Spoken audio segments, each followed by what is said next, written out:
We are not only here to fight for Guilford Woods, but to demand that UMD dedicates itself to building truly ample, affordable, and sustainable graduate housing. Amen. Amen. Growing local ecosystems in the process. Both are possible, and as a school that markets itself as a national leader in environmental stewardship, the University of Maryland should be at the forefront of finding creative solutions that meet the needs of both their student body and the natural world we have been tasked with protecting. You tell them, Nancy.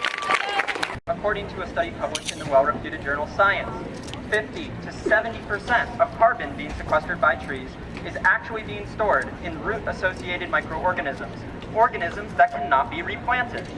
Let us be clear then that this claim of a net zero development is not one of scientific rigor, but is instead the deliberate appropriation of conservationist language in an attempt to placate and blindside those of us who actually care.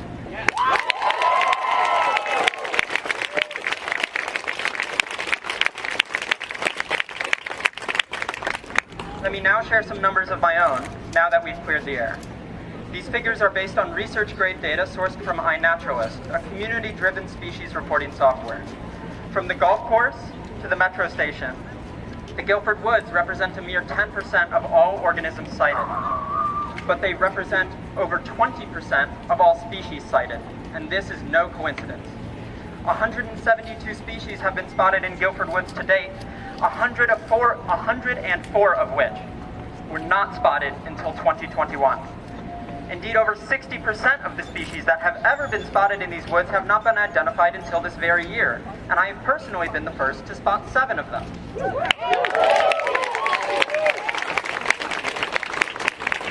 These are skills that I learned from the University of Maryland.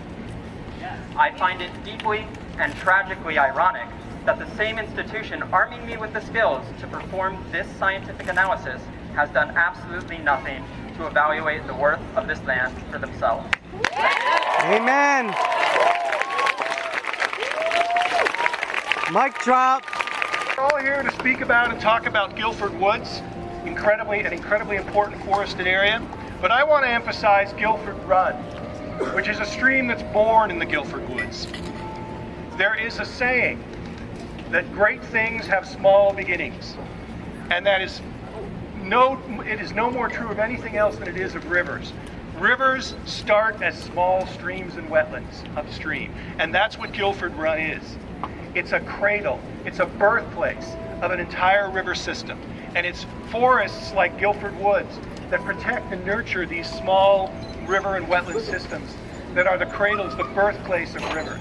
And that's why protecting Guilford Wood is so important to the Anacostia watershed, the place where we live.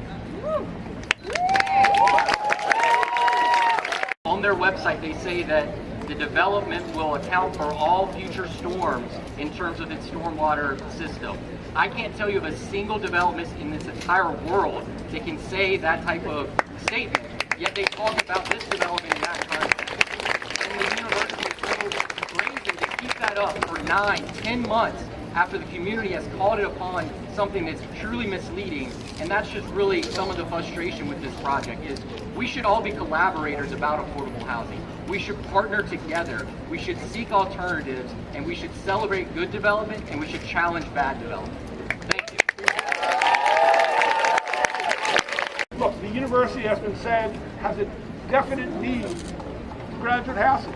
We know that. 1,000, 3,000, 5,000, 10,000, we've heard lots of figures. This project would create 300. 300. I sent a letter to President Pines, respectfully, that I basically said, in this case, the juice isn't worth the squeeze. I don't think we should be selling off public university to the private sector. The university is to educate. It truly is. And I support this university.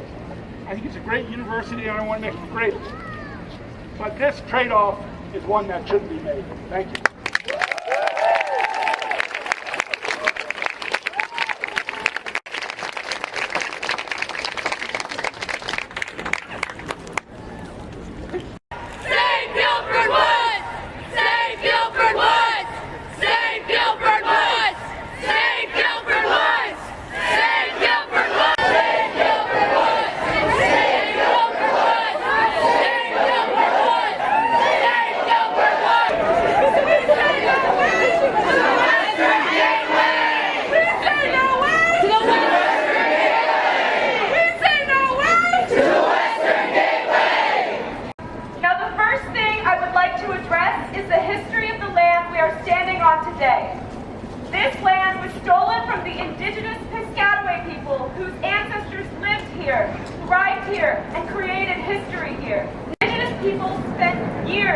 harmony with and caring for this land.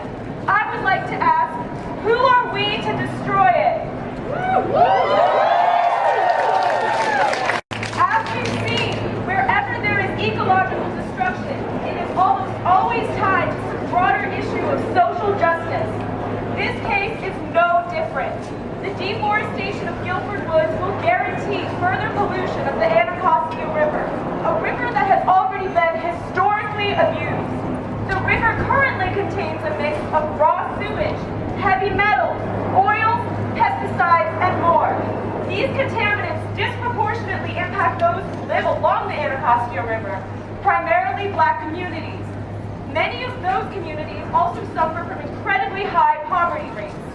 In addition to the pollution, deforesting Guilford Woods will also significantly worsen flooding in the area. Why should innocent Black and brown communities bear the cost of this construction and suffer while corporations like Gilbane sit back and reap the benefits?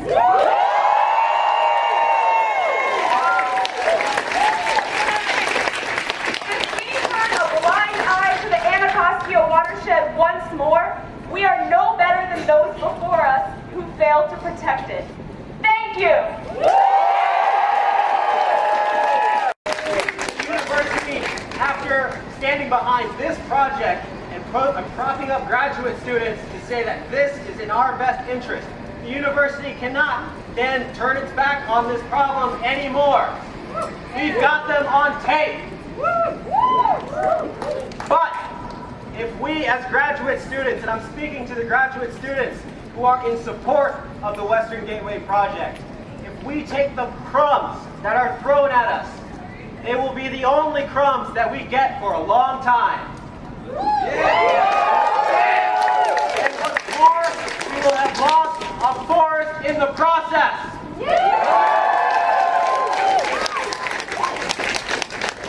Thank you. Our support is rapidly growing and extending all the way to the state level. Today, State Delegate Alonzo Washington of District 22 sent a letter to President Pine urging him to consider other alternatives for graduate student housing. Yeah!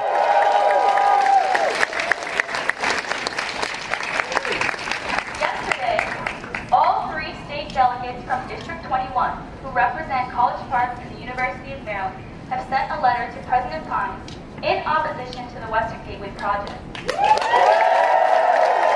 Go, Marilyn. Today, on their behalf and with their blessing, I will be reading an excerpt from the letter authored by Delegate Lehman and signed by Delegate Peña-Manet and Delegate Barnes. Nice. A growing chorus of university and community voices have come together in opposition to the proposed Guilford Woods Western Gateway development. We now join them and are ready to share our views with you.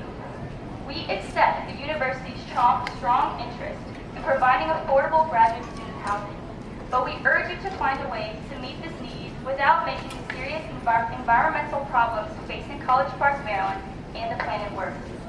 We are committed and ready to help you implement a more environmentally responsible solution.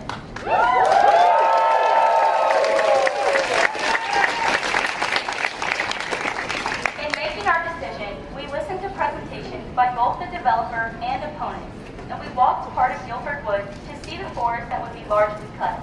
The university's proposal is to partner with a private developer to use this publicly owned land for graduate student housing and private market rate townhomes.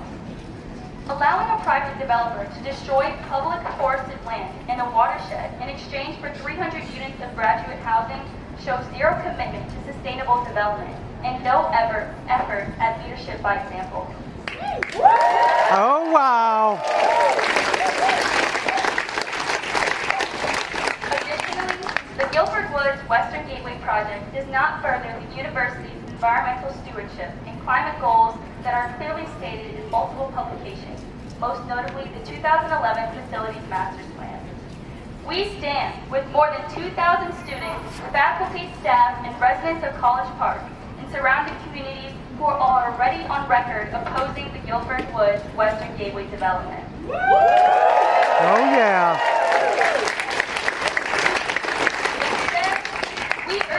find a sustainable alternative solution for graduate student housing, one worthy of a top-tier public university and true to its mission of environmental stewardship.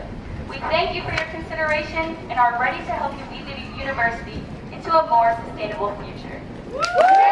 Oh yeah!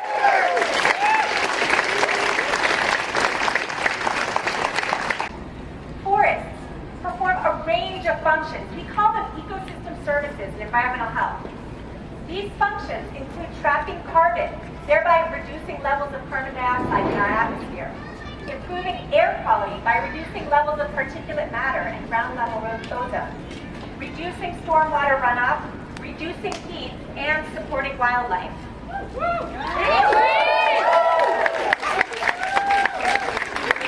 I want to reemphasize that yes, I strongly support our graduate students and their need for affordable graduate housing. But approximately 10 or 15, however you want to describe the forest, acres of rare native forest with a vibrant ecosystem does not need to be clear-cut to meet this need.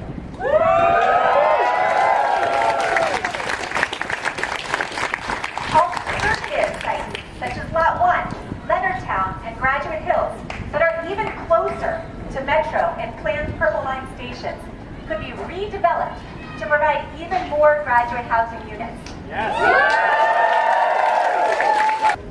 There is innate value to forest ecosystems and wildlife in woods like Guilford Woods. Cannot ever be labeled with a price. However, if these woods are lost, it is our campus community and surrounding neighborhoods that will pay the highest price in the form of increased climate vulnerabilities and adverse impacts to human health. I strongly feel that as the flagship campus of the University System of Maryland, we can do better.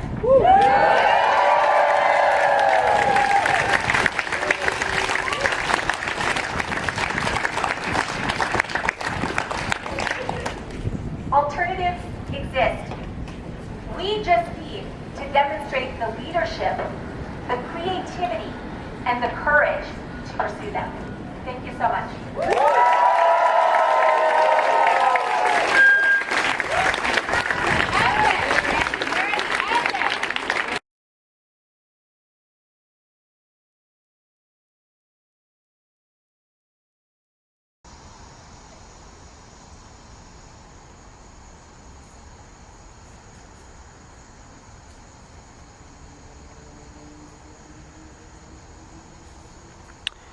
There's one more.